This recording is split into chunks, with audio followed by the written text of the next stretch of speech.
Student learner YouTube চ্যানেলে তোমাদের সকলকে স্বাগত জানাই। আজ আমাদের আলোচ্য বিষয় তৃতীয় শ্রেণীর ইংরেজি বিষয়ের সেকেন্ড সামেটিভ এক্সাম অর্থাৎ দ্বিতীয় পর্যায়ক্রমিক মূল্যায়নের একটা উত্তর সহ নমুনা প্রশ্নপত্র নিয়ে। ফুল মার্কস তোমাদের থাকবে 30 এবং সময় থাকবে 1 ঘন্টা। প্রশ্নপত্রটা তোমাদের সেট নাম্বার 2। সরাসরি স্ক্রিনে তোমরা উত্তর সহ নমুনা প্রশ্নপত্রটা দেখতে পাচ্ছ। 1. Read the following passage carefully and answer the question given below.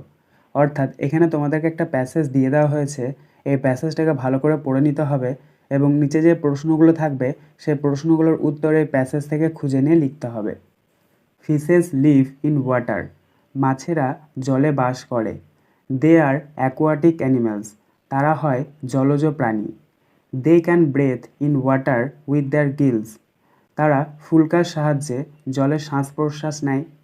A fish moves very easily in water with its tail, একটা মাছ তার লেজের সাহায্যে জলের মধ্যে খুব সহজেই স্থানান্তরিত হতে পারে। It changes its direction with it tail, অর্থাৎ সে তার লেজের সাহায্যে তার দিক পরিবর্তন করে। Some fishes live in fresh water, অর্থাৎ কিছু মাছেরা পরিষ্কার জলে বাস করে। While others live in saline water, আবার কিছু মাছেরা বাস করে লবণাক্ত বা নোনা জলে। Fish like hilsa and pomfret live in saline water, hilsa এবং পমফ্রেট মাছ লবণাক্ত জলে বাস করে। A fish called guppy it's the larva মসকুইটোস, guppy বলে এক ধরনের মাছ আছে যে কিনা মশার লার্ভা খায়। Prawns also live in water, চিংড়িও জলে বাস করে। বাট দে আর ইনসেক্ট, কিন্তু তারা হয় পোকামাকড়। A choose the correct alternative to complete the sentence half into 4 equal to 2, অর্থাৎ সঠিক উত্তরটি তোমাদেরকে এখানে নির্বাচন করতে হবে। A prawns are plant, fish or insect, মানে সঠিক উত্তর হবে ইনসেক্ট, তাই ইনসেক্টের ওপরে আমরা টিক চিহ্ন দেবো, অর্থাৎ চিংড়ি হয় পোকা। B pomfret lives in fresh saline or hot water, সঠিক উত্তর হবে স্যালিন, তাই আমরা স্যালিনের ওপরে টিক চিহ্ন দেবো, অর্থাৎ পমফ্রেট বাস করে লবণাক্ত বা নোনা জলে। Sea fishes are coastal aquatic or ground animals, এখানে সঠিক উত্তর হবে অ্যাকোয়াটিক, তাই আমরা অ্যাকোয়াটিকের ওপরে টিক চিহ্ন দেবো, অর্থাৎ মাছেরা হয় জলজ প্রাণী। D hilsa is a insect plant or fish, সঠিক উত্তর হবে ফিশ, তাই আমরা ফিশের ওপরে টিক চিহ্ন দেবো, অর্থাৎ হিলসা হলো একটা মাছ। B write T for true or F for false statements in the given boxes half into 4 equal to 2, অর্থাৎ বাক্যটি সত্য হলে তোমাদেরকে টি লিখতে হবে এবং মিথ্যা হলে এফ লিখতে হবে। দেখো প্রথম রয়েছে এটা, লার্ভা ইজ এ মসকুইটো, অর্থাৎ লার্ভা হয় একটি মশা, এটা হবে মিথ্যা, তাই আমরা বক্সের মধ্যে এফ লিখব। বি প্রনস আর বিগ ফিশেস, অর্থাৎ চিংড়ি হয় বড় মাছ, এটা হবে মিথ্যা, তাই বক্সের মধ্যে আমরা এফ লিখব। See some fishes live in fresh water, কিছু মাছেরা বাস করে পরিষ্কার জলে, এটা হবে সঠিক, তাই বক্সের মধ্যে আমরা টি লিখব। D fishes moves easily in water with their tail, অর্থাৎ মাছেরা তাদের লেজের সাহায্যে খুব সহজেই জলের মধ্যে স্থানান্তরিত হতে পারে, এটা হবে সঠিক, তাই বক্সের মধ্যে আমরা টি লিখব। C fill in the blanks with information from the above text half into 4 equal to 2, অর্থাৎ টেক্সট থেকে তোমাদেরকে শব্দ বেছে নিয়ে শূন্যস্থান পূরণ করতে হবে। A the fish changes its direction dash, এখানে প্রথম শূন্যস্থানে বসবে উইথ ইটস টেল, অর্থাৎ মাছেরা তাদের লেজের সাহায্যে দিক পরিবর্তন করে। B dash also live in water, এখানে শূন্যস্থানে বসবে প্রনস, অর্থাৎ চিংড়িও জলে বাস করে।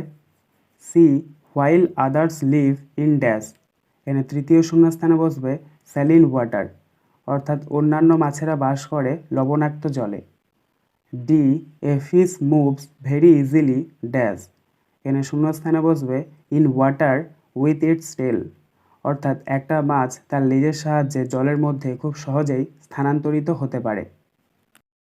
D answer the following question from the above passage 1 into 4 equal to 4। A where do fishes live, অর্থাৎ মাছেরা কোথায় থাকে?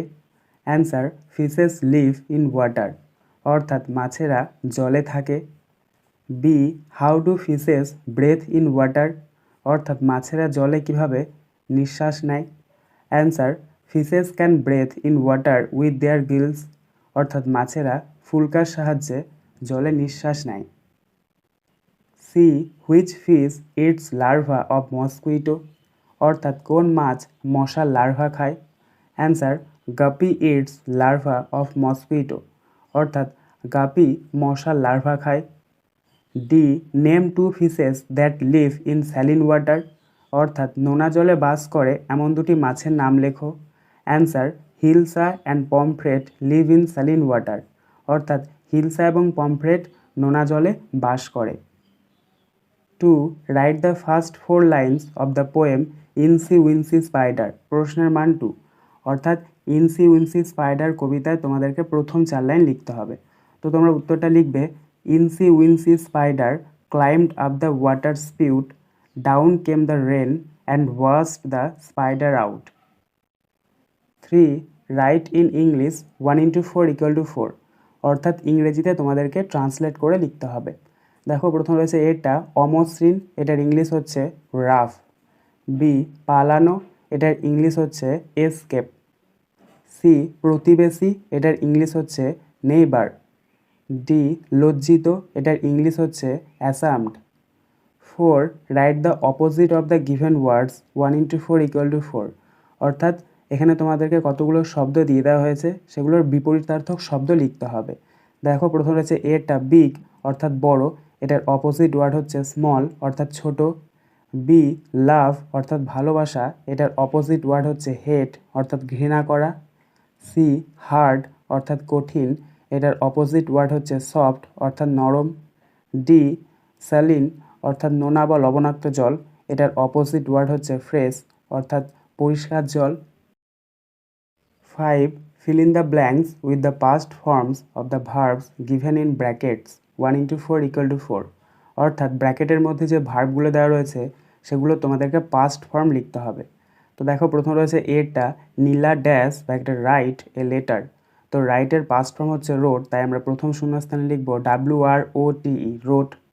তারপরে বিয়েটা দেখো দে ড্যাশ ব্র্যাকেটে হ্যাভ কার্ডস, তো হ্যাভের পাস্ট ফর্ম হচ্ছে হ্যাড, তাই আমরা শূন্যস্থানে লিখব HAD হ্যাড। সি এটা দেখো হি ড্যাশ ব্র্যাকেটে সি এ টাইগার, তো এখানে সি এর পাস্ট ফর্ম হচ্ছে শ, তাই আমরা শূন্যস্থানে লিখব SAW শ। এবং ডি এরটা দেখো চিলড্রেন ড্যাশ ব্র্যাকেটে are enjoying the party last evening, এখানে আর এর পাস্ট ফর্ম হচ্ছে ওয়্যার, তাই আমরা শূন্যস্থানে বসাবো WERE were. 6. Underline the adjectives half into 2 = 1, অর্থাৎ অ্যাডজেক্টিভগুলোর নিচে তোমাদেরকে আন্ডারলাইন করতে হবে।